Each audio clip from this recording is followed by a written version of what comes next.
The Israeli nation is grieving, a nation in shock, still processing the fact that the youngest hostages in terror captivity, baby Kfir Bibas and his brother Ariel and their mother Shiri, were brutally murdered in terror captivity. Late last week, Hamas conducted a grotesque ceremony with 4 coffins, one for Shiri, one for Ariel, one for Kfir, and one for 85-year-old peace activist Oded Lifshitz, who was also murdered in terror captivity. And then, in another unimaginable display of depravity, forensic experts later confirming the woman in the coffin wasn't Shiri. Hamas sent someone else's body in a coffin. On Friday night, Shiri's body was returned without any ceremony, and forensic experts confirmed she wasn't killed in an Israeli airstrike, another false claim from the terror group.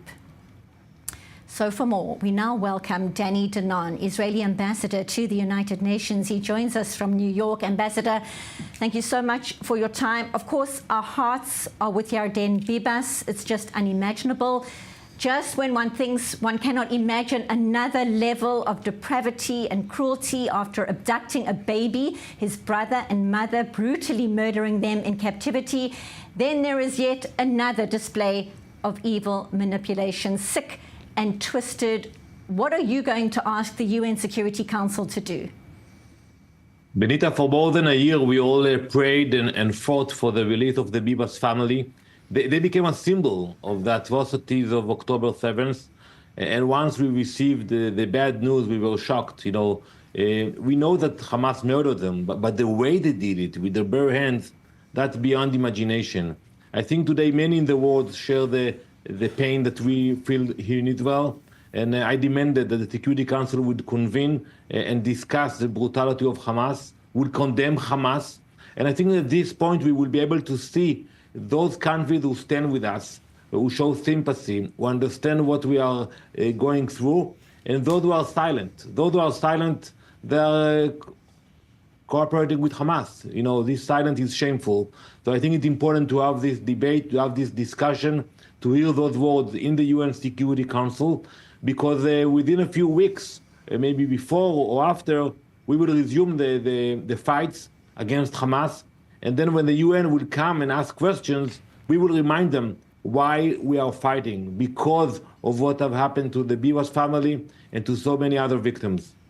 While we're talking, we're looking at pictures still of baby Kfir Bibas, and it's just so difficult for the whole nation to process this. There's another complicated aspect. You talk about Hamas terrorists, they're Palestinian Islamic Jihad terrorists, but what about civilians who took part in these abductions on the 7th of October? They're civilians who held hostages in their homes. What do you make of the Gazan civilians cheering at these ceremonies while showing their children the coffins of Jewish babies? Your response?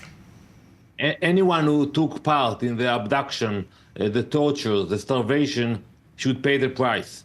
I don't make the distinction between Hamas terrorists and civilians who participated in the atrocities. And we have the footage. We can see thousands of, you can call them ordinary, they're not ordinary, but thousands of Gazans entered Israel on October 7th and took part in the atrocities. They will pay the price, all of them. We will not forget, we will hunt them down, we will make sure that they will pay the price.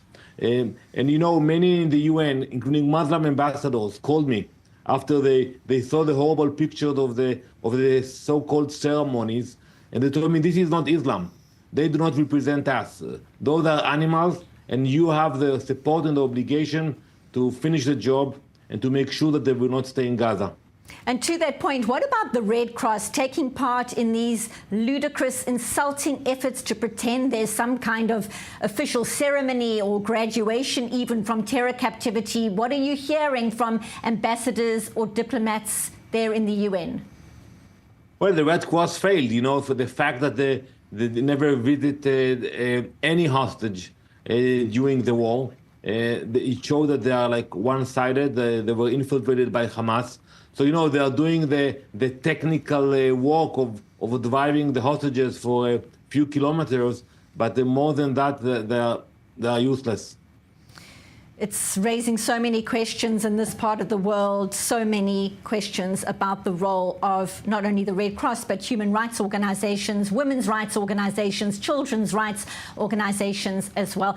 Ambassador Steve Witkoff, as you know, the envoy for the Middle East, plans to return to the region later this week. What insights can you share about the new U.S. administration, the role President Donald Trump and his team could have now? We're talking about phase 2, if it's going to happen or not.